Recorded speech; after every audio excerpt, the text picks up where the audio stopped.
기초수급자인데 자활사업 안 나가고 배달 뛰면 어떻게 되냐고요? 생계급여 끊깁니다. 진짜로요. 근로능력이 있는 수급자는 자활사업에 참여하는 게 생계급여를 받는 조건이거든요. 그런데 이게 참 묘한 구조예요.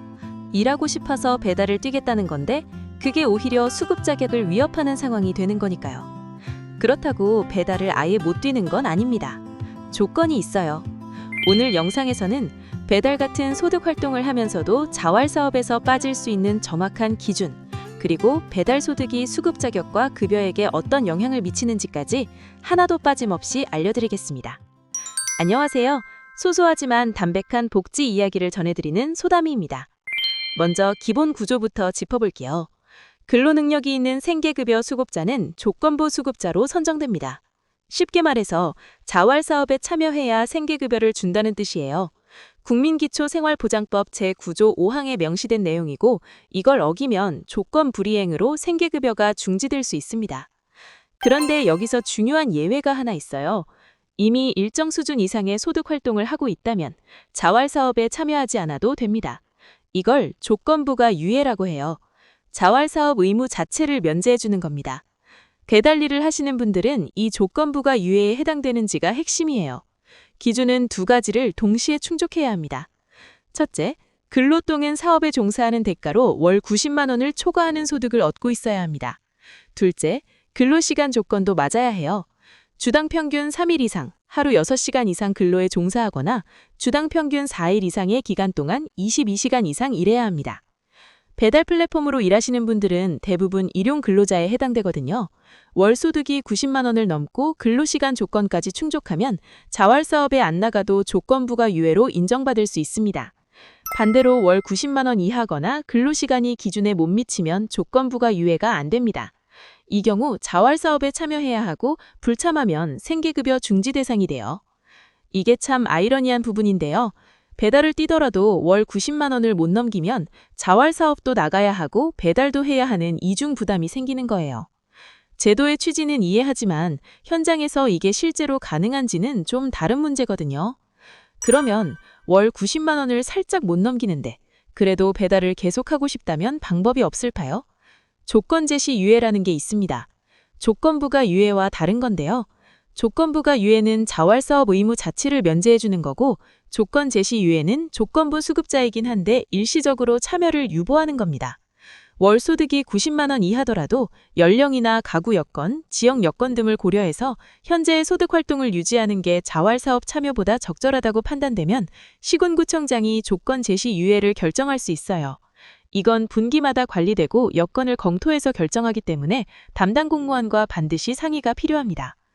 자, 여기까지가 자활사업을 안 나가도 되는 조건이에요. 그런데 진짜 중요한 건 이 다음입니다. 배달 소득이 생기면 수급 자격이나 급여에게 어떤 영향을 미치는지 이걸 모르면 배달 뛰고 나서 후회하는 일이 생깁니다.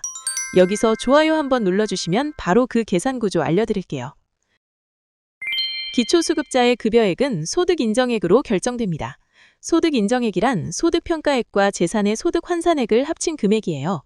배달 소득이 생기면 이 소득평가액이 올라가고 소득인정액이 올라가면 급여액이 줄어드는 구조예요. 그런데 여기서 핵심이 있어요.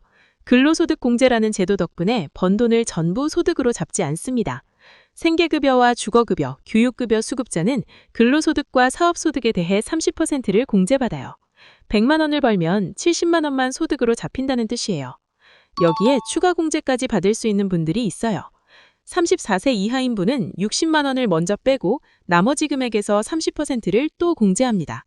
예를 들어 34세 이하인 분이 배달로 월 150만 원을 벌었다면 먼저 60만 원을 빼서 90만 원이 되고 여기서 30%인 27만 원을 또 빼면 실제 소득으로 잡히는 금액은 63만 원이에요. 150만 원 벌었는데 63만 원만 소득으로 반영되는 거죠. 65세 이상이거나 등록장애인, 북한 이탈 주민은 20만 원을 먼저 빼고 나머지에서 30%를 추가 공제받습니다. 이제 수급 자격이 유지되는 한도를 따져볼게요. 2026년 기준 생계급여 선정 기준은 기준 중위소득의 32% 이하입니다. 1인 가구 기준으로 월 82만 5,561원, 4인 가구는 월 207만 8,316원이에요. 소득 인정액이 이 금액을 넘으면 생계급여 수급 자격을 잃게 됩니다.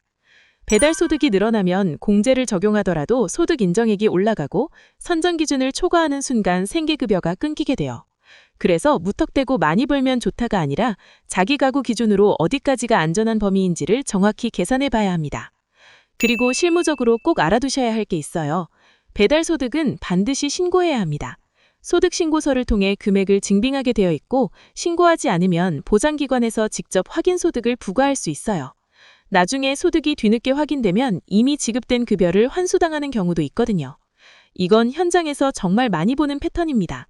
소득을 신고하지 않다가 나중에 한꺼번에 환수 통보를 받고 당황하시는 분들이 적지 않아요. 정리하면 이렇습니다. 배달 소득이 월 90만 원을 초과하고 근로시간 조건도 맞으면 자활사업 참여 의무가 면제되는 조건부과 유예를 받을 수 있습니다. 월 90만 원 이하라도 시군구청장 판단으로 조건 제시 유예가 가능하니 담당 공무원과 먼저 상담하세요. 배달 소득에는 최소 30%의 근로소득공제가 적용되고 연령이나 장애 여부에 따라 추가 공제도 받을 수 있어요. 다만 소득 인정액이 선정 기준을 넘으면 수급 자격 자체를 잃으니 반드시 자기 가구 기준으로 한도를 확인하시고 소득은 빠짐없이 신고하셔야 합니다. 기초수급자가 일을 하겠다는 건 좋은 일이에요. 제도도 그걸 막으려는 게 아니라 일정한 틀 안에서 지원하려는 취지거든요. 다만 그 틀을 모르면 불이익을 받을 수 있으니까 오늘 내용 꼭 기억해 두시고요. 주변에 기초수급 받으면서 배달이나 일용직 하시는 분 계시면 이 영상 한번 공유해 주세요. 알면 지킬 수 있는 정보니까요. 아직 구독 안 하신 분은 구독해 두시면 이런 복지 정보 놓치지 않으실 겁니다. 소담이었습니다.